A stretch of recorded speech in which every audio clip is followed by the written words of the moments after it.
Inviterei tutti a fare delle riflessioni senza enfatizzare cause o meno. C'è un dramma familiare che ha visto colpire dei genitori, dei nonni, un marito, un figlio, perché ogni parola potrebbe essere una parola che fa male per i familiari oggi, ancora in un momento di dolore. È ancora scosso per l'omicidio di Vanessa Ballana Stefano Marcona, presidente della provincia e sindaco di Castelfranco Veneto, dopo essere andato a trovare i familiari della 26enne per le doverose condoglianze.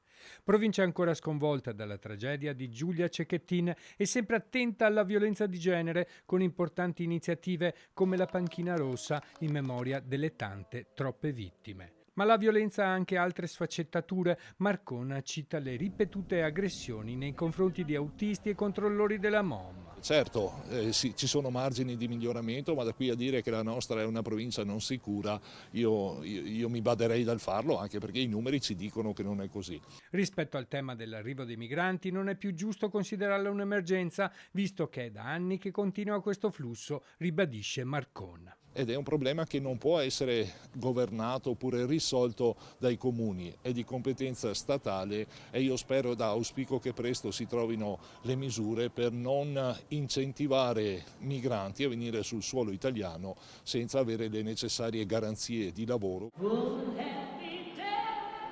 Al consueto incontro con i dipendenti della provincia per gli auguri di Natale, il presidente, per quanto riguarda il bilancio delle attività, si è dimostrato soddisfatto. L'anno, a mio modo di vedere, è stato un anno positivo, un anno da bicchiere mezzo pieno. Abbiamo centrato risultati molto importanti grazie al vostro lavoro, ricordo quelli sull'edilizia scolastica, quelli sulla viabilità, sull'ambiente, sulle pari opportunità, la protezione civile. Negli ultimi 3 anni la provincia ha assunto 103 dipendenti. Marcona, alla fine dell'incontro, ha voluto stringere la mano ai nuovi assunti e augurare a tutti buon Natale.